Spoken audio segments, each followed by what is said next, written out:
You, Brother Pau.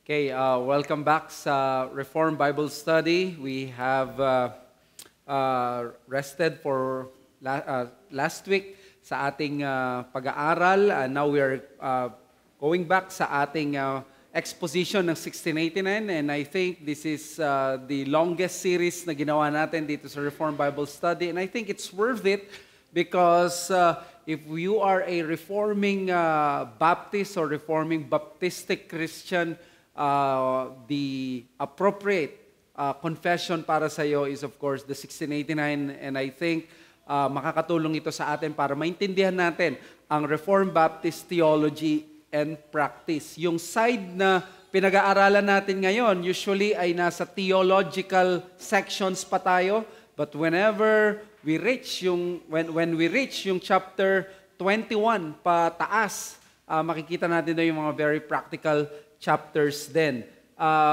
By the way, last Tuesday or this week, we are celebrating yung 5th anniversary ng RBS. So mga ka-RBS dito sa SABC, happy 5th, happy birthday sa ating RBS. 2019 when we started itong ministry na to doon sa Malolos, doon sa isang restaurant na ngayon na hindi na nag-ooperate, pero ang RBS nag-ooperate pa rin. We thank God sa katapatan niya. And marami tayong napag-aralan mga lessons noon. At isa sa napansin natin, no, kung papapansin nyo ngayon, yung mga Protestant or mga evangelical churches, they always teach yung salvation by grace through faith alone. Bukang bibig, by faith alone, by faith alone. But the question is, bakit hindi dumarami yung mga nagre-respond? Bakit hindi nagkakaroon ng tunay na mga conversions sa mga pangangaral ng mga evangelical churches kung ang kanilang tinuturo ay yung salvation by faith? Well, of course, maraming reasons dyan, but one of those undeniable reason is, have you noticed it? Maraming mga churches, they preach salvation by faith, but they do not preach repentance. At yun yung nagiging malaking kakulangan. Just telling people that God loves them, Jesus died for them, and they need to have faith in Christ, but where is the message of repentance? Kaya dito sa chapter 15 ng 1689, minabuti ng mga framers na i-address that if there is chapter 14 saving faith, then therefore there is repentance unto life. At nandito tayo sa last part ng ating exposition ng chapter 15. We called it repentance unto life is repentance for life. In other words, ang tunay na repentance sa isang Kristiyano, ito'y matatagpuan bago siya maligtas, tapos pag siya'y naligtas, at habang siya pagkatapos niyang maligtas. And that is what we want to study. Tingnan natin ang chapter 1 Timothy chapter 1.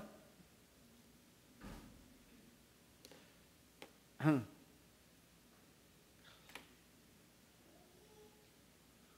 sorry.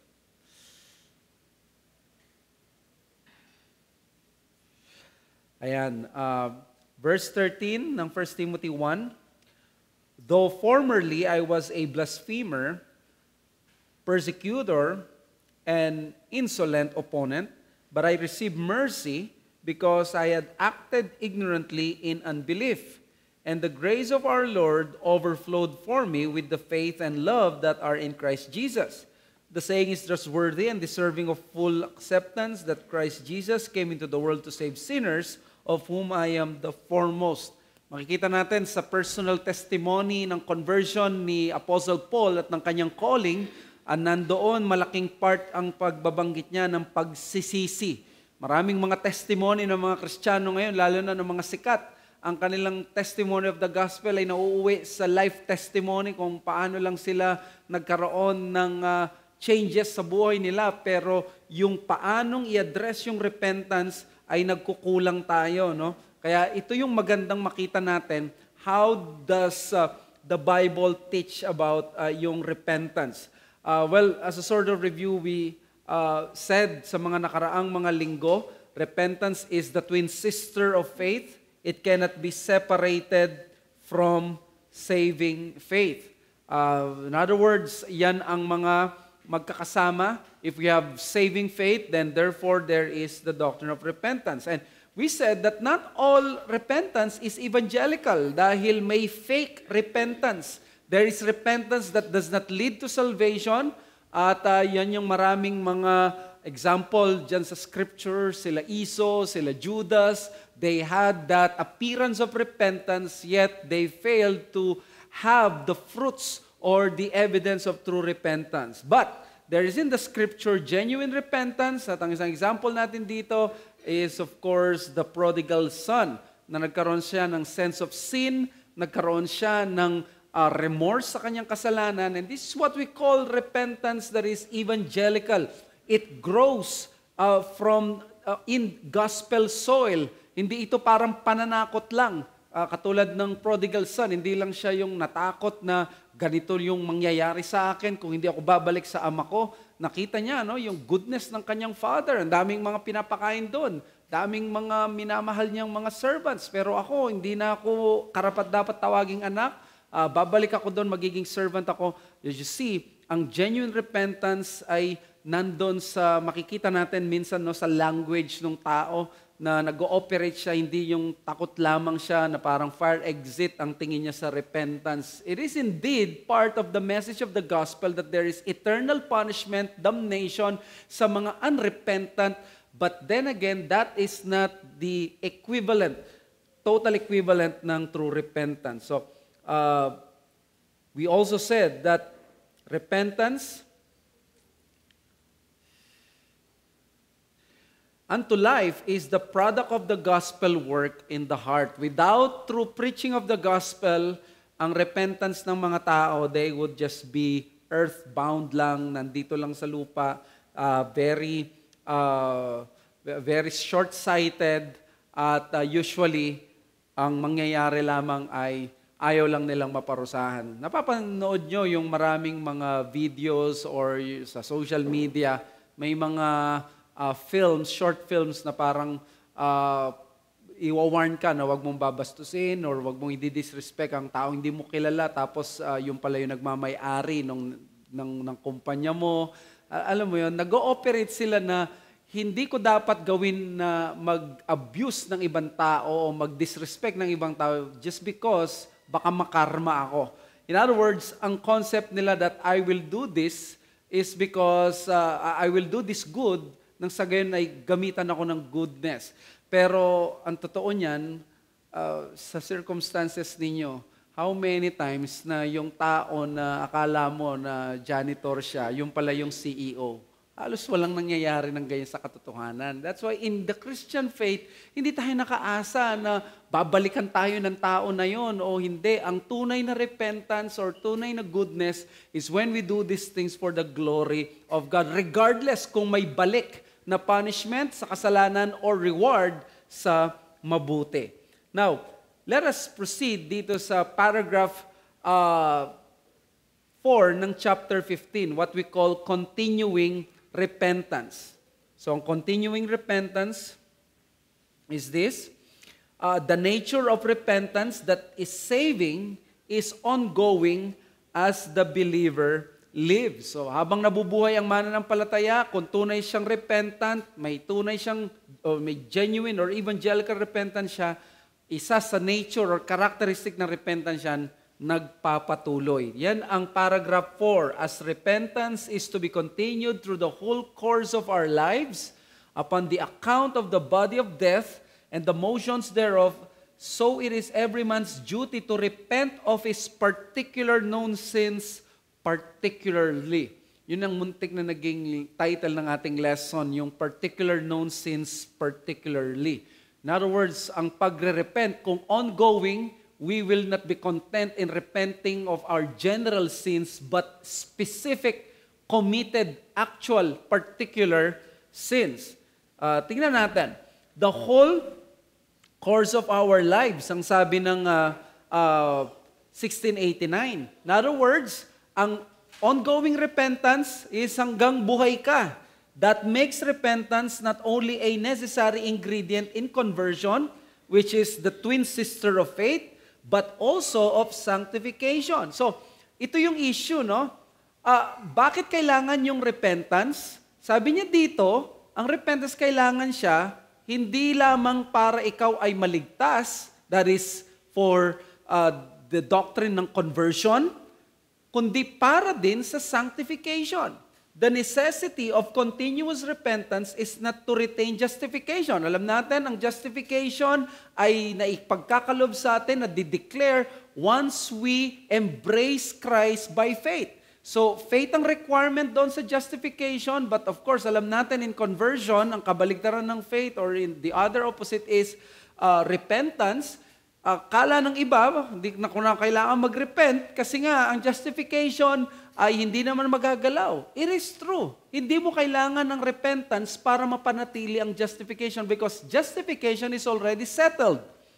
But, kailangan mo ang continuous repentance because after justification, there is what we call sanctification. So, the requirement of repentance is not for the retainment of justification, but according doon sa paragraph 4, ay upon the account of the body of death.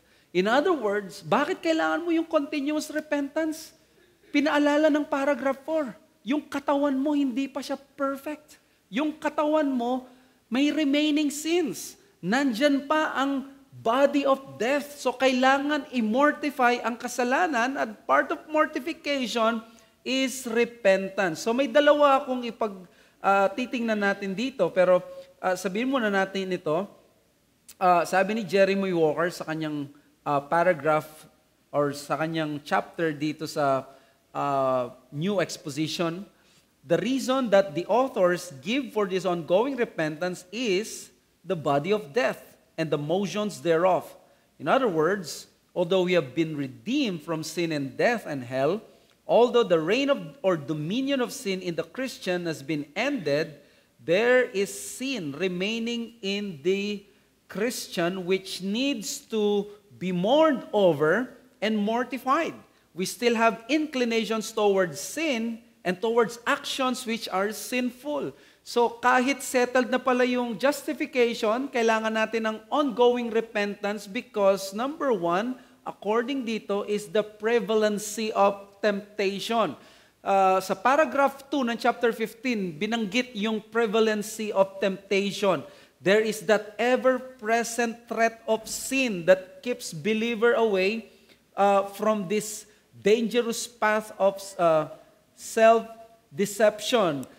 Itong knowledge of prevalency of temptation is that malalayo tayo, no? Magkakaroon tayo dun sa dangerous path na madideceive natin ang sarili natin, knowing, ligtas na pala ako, hindi ko na pa-easy-easy na lang ako, okay na ako dito, pero hindi pala. Repentance is very needed to save you from self-deception. Dito, hindi ko makalimutan si John Owen, ang sabi niya, most dangerous and most deceiving ng sin when it is silent. Kung paanong yung tubig sa dagat or sa ilog, sabi niya tahimik yung pag-agos niya, it is because malalim yung tubig na yon o yung river na yon. Ganun daw kumilos ang kasalanan. Di ba sa atin, when everything is okay, may victory tayong na-receive, nagawa, na-accomplish, our tendency is to think, naku, magiging okay na ako. But you see, the Israelites, when they succeeded in crossing the Red Sea, after just few days, nagreklamo sila walang tubig. You see that after they succeeded, nagkaroon sila ng victory, umangal sila doon.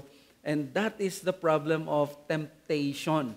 Kaya kung meron tayong continuing repentance, makikip tayo from that dangerous path of self-deception. Sabi ni Jim Renihan, repentance is very personal because of the continuing presence of indwelling sin and the prevalency of temptation.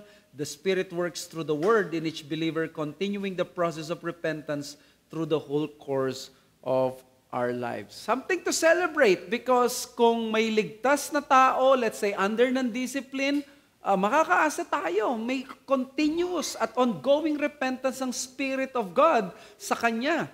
the reason bakit hindi bumabalik ang maraming mga tao sa kanilang iglesia o sa pananampalataya nila when they sin, it's because of the possibility na hindi sila tunay na ligtas. So, while the believer is a new creation, the old habits need to be put off because of the remaining sins. The ongoing forsaking of sin is the indication of a new nature. Di ba? Paano mo naman i-give up yung kasalanan? Kasalanan, doon ka na pinaglihi ka sa kasalanan. Gustong-gusto mo yung kasalanan. You think you will not survive without sin. Paano matatakasan yan at paano mo ma-reject yan? Ma-reject mo lang yan kung ikaw ay may new nature, you will have this ongoing forsaking of sin. So this is the lesson. The reality of ongoing sin and the necessity of ongoing repentance removes the believer from the punishing expectation of perfectionism. I'm sorry, some mix-up ng from. The reality of ongoing sin and the necessity of ongoing repentance removes the believer from the punishing expectation of perfectionism. Kung may ongoing sin sa tao, sa Kristiyano, kailangan ng ongoing repentance. Ang comforting truth dito, hindi ako ina-expect ng Diyos na magkaroon ng perfect life. Hindi equivalent ng ang perfectionism dito. So meron itong comfort sa atin. Hindi nire-require sa atin ang perfectionism. What is being required, yung hatred for sin. And hatred for sin does not necessarily equate to perfect obedience. Ang nire-require sa atin, magkaroon ka ng pagkamuhi sa kasalanan, hindi perfect obedience. In other words, alam ng Diyos that we will not be able to perfectly obey yung kanyang law, and that is okay. Bakit natin pinag-uusapan yun? Because, look at this, there can be genuine pursuit for holiness in the heart that may be imperfect but not hypocritical. Di ba? Ang laging temptation sa atin is pag nagkasala tayo, nandun yung minsan na nararamdaman natin, napaka-hypocritical natin. At tapos tatawagin natin iba, hipokrito ka. But not considering na merong katotohanan na genuine talaga yung pursuit sa kabanalan in the heart, imperfect but not necessarily hypocritical. May hypocritical na approach sa Christianity, pero hindi lahat ng nagfe-fail sa pag-obey ng Diyos ay hypocritical Christian. So, maganda yung sabi ni Walker dito, a wise Christian once said, "There's nobody perfect, that's the believer's bed of thorns, that's the hypocrite's couch of ease." Maganda yon. Magandang i-memorize yun. Di ba? Manaring natin, nobody's perfect, nobody's perfect. Pag tunay kang Christian, it should be the believer's bed of thorns. But that is the hypocrite's couch of ease. Continue. The Christian is not perfect, but would be if he could, and mourns over his imperfections. Hypocrites do not care about full and heartfelt obedience. A Christian is concerned not to sin at all, rather than not to sin too much. Wow, very insightful, di ba? Sinasabi niya dito, kung kaya lang daw ng tunay na Kristiyanong magiging perfect siya. But the truth is, it is only pursuable in this life, but it is not attainable. So, ang pinapakita, kung tunay kang ligtas, i-aim mo na maging perfect, pero hindi mo ito marireach. A Christian, ang concern niya hindi yung ang concern niya is not to sin at all rather than yung magkasala too much. So, napakagandang encouragement nito sa atin as we fight sin sa ating mga buhay. So, letter B, the test of repentance. Sa paragraph 4 pa rin ito. Sabi niya doon, there's that duty to repent of particularly known sins, particularly. Now, may play on words, no? Yung mga particular na kasalanan, you repent of those particularly. The framers of the confession brought the issue of repentance to the heart of the individual. I think napaka-genius ng mga Puritans dito in doing so because pinakita nila na ang tunay na repentance, mauuwi siya sa pagsisisi sa mga individual na kasalanan. Kasi ano yung naririnig natin ngayon? Even unbelievers or even churches or even pastors, they like to assault sin, but in a general manner. This is a common practice, pero ano mapapansin mo? Iko-condemn, mga kapatid, layuan natin ang kasalanan, layuan natin ang ganito, and even they can pronounce that God's judgment in this, pero they fall short of identifying the particular sins and actual sins that we commit. Kapag ganito na puro general, nagfe-fail ito na i-eviscerate yung venom ng particular and actual sins, di ba? For example, pag napaka-useful nito pagdating even sa conversation, sa counseling, oversight, ano yung usually na mga words na sinasabi ng mga tao pag, in a moment of weakness, I failed to do this, and then, one thing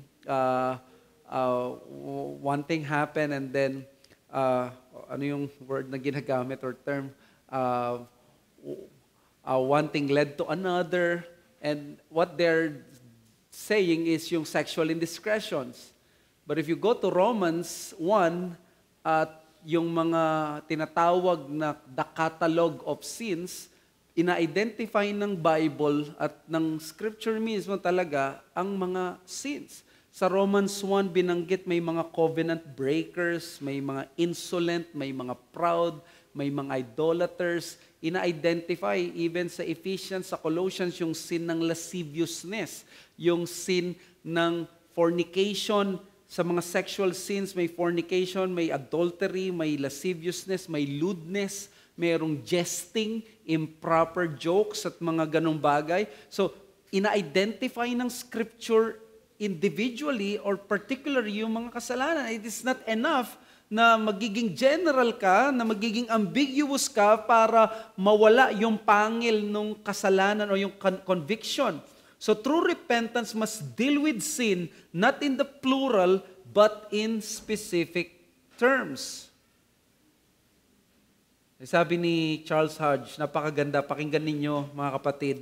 No man has any right to presume that he hates sin in general unless he practically hates every sin in particular.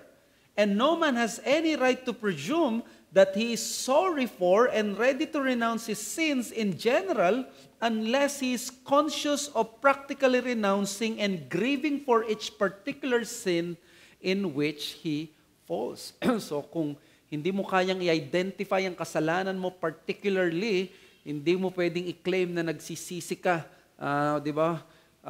Hindi pwedeng, Lord, patawarin mo ko, makasalanan ako. It would be good to your soul na identify mo ano yung mismong mga kasalanan mo. Parenting, napakahalaga nito. You just can't tell your kids that is wrong, mali yun.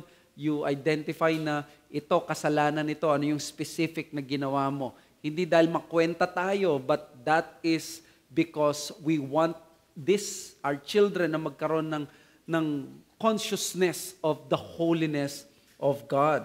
So therefore, the issue here is the holiness of God. God's holiness requires every committed sin to be repented of by the saint. Kung banal ang Diyos, i-require niya hindi lang yung big sins, hindi lang yung general sins, but every committed sin kailangan ma-repent ng isang anak ng Diyos. Now, this is of course the fourth paragraph. May fifth paragraph which is the last one, and napakaganda ng ending niya kasi sa fifth paragraph pinakita yung necessity of preaching repentance. The chapter on repentance ends appropriately with the means that God uses to produce conviction of sin, the necessity of preaching. The necessity of preaching repentance. Napakahalaga pala nito mga kapatid na magkaroon tayo ng ganitong understanding na yung preaching, we preach repentance, we preach against sin. Sabi ng 1689, such is the provision which God has made through Christ in the covenant of grace for the preservation of believers unto salvation, that although there is no sin so small, but it deserves damnation, yet there is no sin so great that it shall bring damnation to them that repent, which makes the constant preaching of repentance necessary. Wow. Ganda nung pagkagamit ng words niya dyan na there's no sin so small, but it deserves damnation, yet there is no sin so great that it shall bring damnation to them that repent. So pinapakita niya, the key is repentance. So, no sin so small, but it deserves damnation. Sin can never be underestimated. Kahit maliit na kasalanan, nagde-deserve yan ng damnation. Why? Sabi ni Jeremy Walker, napakaganda ng kanyang ginamit na illustration. Sinabi niya, ang law of God is just like a fragile glass. Pag may fragile glass na napakalaki, kahit martilyoin mo lang daw, gumamit ka ng pako at martilyo, yung isang part, kahit isa lang, magbe-break na yon. Pero hindi mo pwedeng sabihin na hindi mo na-break yung buong glass. Ganon ang kasalanan. Kaya nga, it deserves damnation because whenever you break one law, you break the whole law. So to commit one particular sin is to break the whole law of God. So the damnation that one particular sin brings only highlights the heinousness of sin. Ganito ka-evil ang sin, ganito ka-sinful ang sin, to the point that ang one particular sin is enough to damn a person.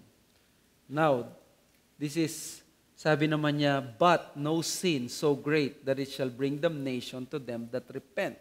While sin cannot be underestimated, the grace of God should not be underestimated even more.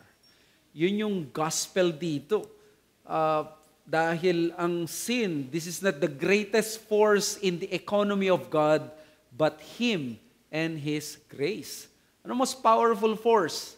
It's not sin, it's not the devil. It is God and His grace. That's why our sins are many, but His mercy is more. Ito yung Christian message. Ito yung Christian religion. Ang woke message is there will be no redemption kahit na anong gawin mo. You have sinned, you're through. Tapos na yung career mo, tapos na yung lahat sa'yo. But look at this. Even in our relationships as friends, as brothers and sisters, this is what the Bible says. Ang nire-require ng Diyos is repentance. If a person has repented, if your friend has repented, if a brother has repented, that should be enough para ma-save ang anumang magandang relasyon natin sa kanila. Because that's what God requires here. Repentance, it's not reincarnation. Sa susunod na buhay na tayo magkikita, doon na tayo magkakapatawaran. Hindi dapat ganon, di ba? So, the blood of Christ is sufficient to cleanse every kind of sin. Yan yung power of the blood. That is why ang magiging blessing dito is that kung repentance pala ay essential at ito yung kailangan, anong dapat gawin natin sa mga pulpit natin? We need to use our pulpits to preach repentance. Since God is willing to forgive, repentance should be preached freely and fully. Di dapat natin sayangin yung panahon natin sa pulpit and sa mga ministries natin, kundi ipagkaloob natin yung kailangan ng mga mananampalataya, that is repentance. God's willingness to forgive through the preaching of the word should strip every form of hesitancy from the preacher to preach repentance. Minsan, na-intimidate ang preacher, natatakot siya, minsan may iba siyang mga priorities, but this tells us na ang priority ng preacher is to preach the grace of God, but we cannot preach the grace of God without the reference point of the law as tayo as lawbreakers and the necessity of our repentance. So lastly, if sabi ni Walker, if the preaching of salvation through Christ has no reference to sin, then the people to whom we preach are robbed of the whole context of sin, which gives penitent faith in Christ as the only necessary response to the proclamation of gospel truth. But it is sin to which sinners are attached. Di ba? Kailangan i-preach ang sin. Maalala ninyo, dito na high blood si R.C. Sproul. Nung may nagtanong, bakit yung napakalupit daw ng Diyos na death kagad ang binigay para sa isang kasalanan, to the point, sabi ni R.C. Sproul na time out. At sinabi niya is, this creature of dirt defied the holy and everlasting God na nung nagkasala siya, he actually lived another day and then another day. In other words, God has been gracious and merciful. And then, you mean to say na malupit ang Diyos? No, He's gracious. At sabi ni R.C. Sproul, that's the problem of the church today. We do not know who God is and we do not know who we are. So, what's wrong with you people? Do you have any question?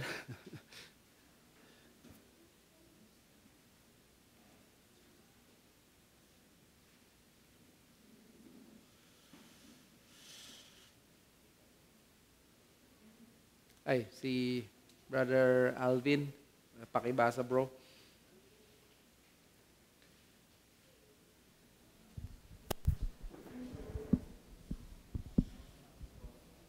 Sound. May question po pa si Esther Ruth. Pastor, what do you think of this question? Is repentance a condition in addition to faith for justification? Your thoughts, please. In-address natin yun, no, doon sa first part ng chapter 15, na yun yung naging issue sa mga maraming mga reform, maging sa mga Puritans noon. Kasama ba ang repentance? Ang repentance kasi, hindi siya yung tinawag na instrument of salvation, hindi siya yung only means of salvation or justification. So therefore, sa language natin, we cannot use yung repentance na kasama doon. But, alam natin, sa side ng conversion, ang faith is, may twin sister nga siya ng repentance. So, therefore, pag ginawa mo siyang logic ng gospel sa grammar natin, we cannot say na ang repentance ay means of salvation. Only faith is the, kaya sola fide. But, sa presentation sa scripture, yung conversion sa human side, there should be repentance. So, nandun ang repentance, but whenever we talk about yung means of salvation, justification, repentance is not part of the means of salvation. May question po si J. Longamen. Thank you po, Pastor. Ask ko lang po, pwede po bang patawarin yung taong hindi humihingi ng tawad o walang nakikitang repentance? Pwede. We should. Kahit na hindi siya humingi ng kapatawaran, dapat patawarin natin because yan ang sinasabi ng scripture sa atin. We, anong tawag dito? We forgive ang bawat isa, ang tao kahit hindi siya humingi ng ano. We do not need the person para patawarin natin siya. What we need, yung tao, kung kailan natin siya kailangan, is when we want reconciliation. So, pwede tayo magpatawad, pero kung ayaw niyang humingi ng tawad, walang reconciliation, pero pwedeng may forgiveness. Kasi ang reconciliation, it takes the offender and offended to come to terms. Question po ni Arnel Pahe. I just want to ask, what happens when sinners are encouraged to accept Christ without due consideration of the necessity of repentance? Marami kasing mga churches ngayon na pinapatanggap nila si Jesus sa kanilang sariling tagapagligtas without first addressing the sin. Ang paglapit ba ng taong yon ay matatawag nating genuine na walang pagkilala una sa kasalanan? Thank you and God bless. Kung pinreach ang repentance, there will be no conversion because part ng conversion is repentance and faith. So therefore, ito yung sinasabi natin na false conversions. Nagli-lead sa false conversions ito. Nagkakaroon sila ng hope that they think that they are going to heaven, but the truth is they are not. Okay? So, okay na ba, bro? Ayan, sige po. Oras na rin. Alam ko naghihintay yung iba sa inyo patungkol doon sa ating Reformed Conference. Sa June 17 na po ito, pakisama nyo po kami sa prayer. Abangan ninyo yung aming mga ipopost sa RBS page sa Reformed Bible Study. Paki-like nyo lamang po, i-share nyo rin yung mga makikita ninyo doon na magiging yung schedule. But for now, alam nyo, ang magiging registration natin is 7:30 a.m. start, 9 a.m. ang simula ng ating conference hanggang 4 p.m. lamang. At ito ay free. Pero you can choose na walang food at may catered meals na 250. But we hope yung mga hindi pala makapunta, marami po ang may gusto na pumunta.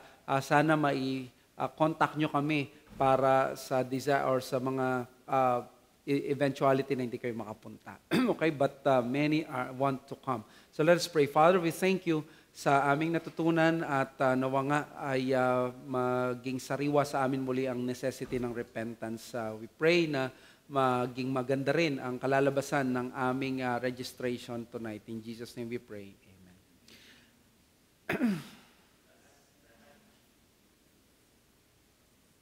Ayan. Nakikita nyo po, last 60 slots now open. Galing nga, mayroon pa tayong QR code. So, mag-register na po kayo dyan, mga kapatid. Thank you so much.